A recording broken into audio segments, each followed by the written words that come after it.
based on your guys' experience, and maybe I'll start with you, Joe, how would you recommend firms handle licensure in terms of like benefits, in terms of, timing and giving you time and space and all those sorts of things? If you could talk, if you were talking to all the CEOs of all the architecture firms in the country, how would you tell them to handle licensure?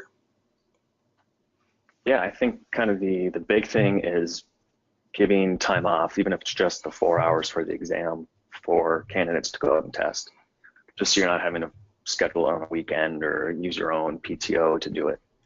Besides that, I think it's nice if firms will, give you more time than that, or pay for exams, or provide study material, but I don't think it's really should be required or necessary. I think every firm is different and their budgets are different, so it's hard to ask too much of them. Yeah.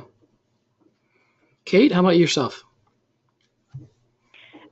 Totally agree. I think that time off is such a major factor in people taking tests and signing up for them. I also think that something that a lot of firms could benefit from is just designating one person in the firm as a firm licensing advisor, or just a resource, or somebody that you can talk to for advice or tips, or maybe you're just getting started and need some help signing up. I think that could be a huge benefit.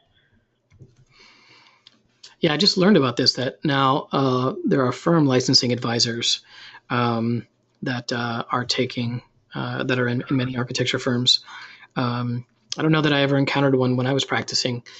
So it's awesome to hear that now they have a more formal kind of resource in lots of different firms. I think that's great. Megan, how about yourself?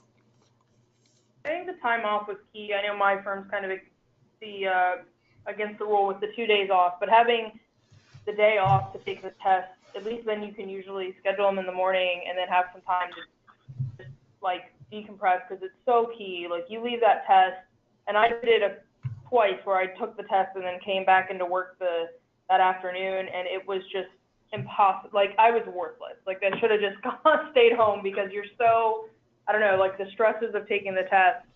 So I think that's key. And for me, access to study materials was pretty vital for us. My firm will reimburse me for my Black Spectacles account while I had it activated. And that just really helps, that it was another burden I didn't have to worry about. And it was another obstacle that I couldn't say was an excuse for why I didn't take the test. Yep. I think that's great. Okay, Courtney, how about yourself? I agree with everything everyone said. Communal study materials, I think, is great. The last firm I worked at had a lot of materials from like the 80s, and it was actually kind of awesome because it was different than anything I had bought, and it was similar concepts and different diagrams and different practice questions, which was nice to mix it up with all the current stuff. I like that. That's the first time I've ever heard anyone recommend 80s study materials. That's awesome. Very retro. I like that. Okay. All right, very good. And we hear lots of different things about how firms handle licensure.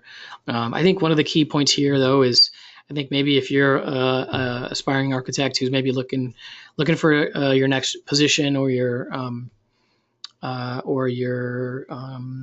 looking for your first position, one of the things to consider is to find out how they support their architects on the path to licensure, and whether or not they care much. We do hear some firms that they just simply don't really care very much, it seems. But there are lots of great firms out there who really do take it seriously. And I think it's kind of a reflection probably on their approach to professional development for their staff. So I think that might be one kind of tip, is just sort of keep your eyes open as you're considering different firms and how they handle licensure.